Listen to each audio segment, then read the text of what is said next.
এবার Zia charitable trust দুর্নীতি মামলায় ৭ বছরের দণ্ড থেকে খালাস পেলেন বিএনপি চেয়ারপারসন খালেদা জিয়া। একই সঙ্গে অন্য আসামিদেরও খালাস দেওয়া হয়েছে।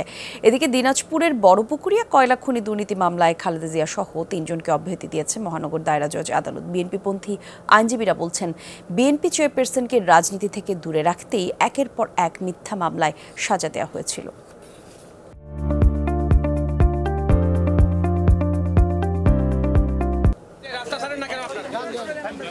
২০১৮ সালের ১৯ অক্টোবর জিয়া চ্যারিটেবল ট্রাস্ট দুর্নীতি মামলায় বিএনপি চেয়ারপারসন খালেদা জিয়াকে ৭ বছরের সশ্রম কারাদণ্ডের আদেশ দেন ঢাকার ৫ নম্বর বিশেষ আদালত। করা হয় ১০ লাখ টাকা জরিমানা।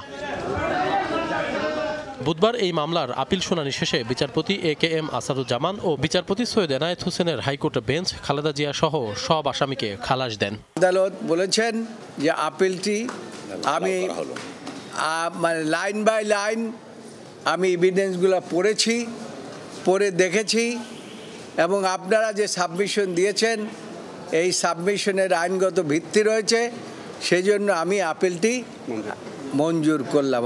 শেখ হাসিনা ওয়াজেদ, যিনি বর্তমানে পলাতক আছেন ভারতে এবং আইনের দৃষ্টিতে ফিউজিটিভ, তার প্রত্যক্ষ নির্দেশে তত্ত্বাবধানে দেশনেত্রী বেগম খালেদা জিয়াকে রাজনৈতিকভাবে হয়রানি করার জন্য এবং দলকে ক্ষতিগ্রস্ত করার জন্য এই অসৎ উদ্দেশ্য নিয়ে মামলাটা দায়ের করেছিলেন। দুদকের আইনজীবী জানান, ক্ষমতার অপব্যবহার করে ট্রাস্টের টাকা আত্মসাতের প্রমাণ মেলেনি। অভিযোগ সঠিক ছিল না। সাজা দিয়েছে হচ্ছে 5(2)তে। 5(2)র কথাটাই হচ্ছে ক্রিমিনাল মিসকন্ডাক্ট, ক্ষমতার অপব্যবহার। এই টোটাল কেসের 32 সাক্ষীর মধ্যে শুধু এফআইআর বা চার্জে বললেই হবে না ক্ষমতার অপব্যবহার, এইটাকে সাক্ষী দিয়ে প্রমাণ করতে হবে। টোটাল কেসে একটা কোথাও নাই যে ক্ষমতার অপব্যবহার হয়েছে। এদিকে দিনাজপুরের বড়পুকুরিয়া কয়লা খনি দুর্নীতি মামলায় বিএনপি চেয়ারপারসন খালেদা জিয়া সহ ৩ জনকে অব্যাহতি দিয়েছেন ঢাকা মহানগর দায়রা জজ আদালত। অপর ২ জন হলেন সাবেক বাণিজ্যমন্ত্রী আলতাফ হোসেন চৌধুরী এবং সাবেক স্বাস্থ্য ও পরিবার কল্যাণমন্ত্রী ডক্টর খন্দকার মোশাররফ হোসেন।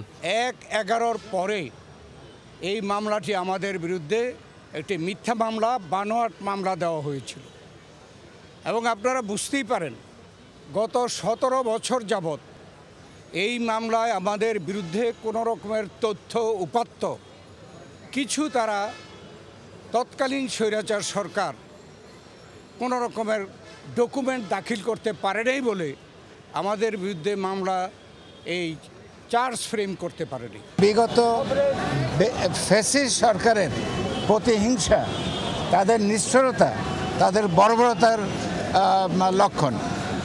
যাই হোক, আল্লাহর রহমত, যে এই বছরগুলো আমরা এনডিওর করেছি, আমরা এই 16 বছর এই অত্যাচার সহ্য করে, এই অন্যায়ের অত্যাচারের স্টিম রোলার সহ্য করে আমরা কিন্তু মাঠে টিকেছিলাম। আর দেখেন এই সরকার এই 16 বছর তো দূরের কথা, 16 ঘন্টাও কিন্তু টিকতে পারে নাই। লেজ গুটিয়ে তারা এদেশ থেকে পালিয়ে যেতে হয়েছে। গত ৫ আগস্ট শেখ হাসিনা সরকারের পতনের পর ৬ আগস্ট রাষ্ট্রপতি তার ক্ষমতা বলে খালেদা জিয়ার অরফানেজ ও চ্যারিটেবল ট্রাস্ট দুর্নীতি মামলার দণ্ড মওকুফ করে দেন। কিন্তু এই সুবিধা না নিয়ে আইনি লড়াইয়ের সিদ্ধান্ত নেন বিএনপি চেয়ারপারসন। তারই ধারাবাহিকতায় প্রথমে অরফানেজ ও পরে চ্যারিটেবল ট্রাস্ট মামলায় নির্দোষ প্রমাণিত হলেন তিনি। আশিক মাহমুদ, যমুনা নিউজ, ঢাকা।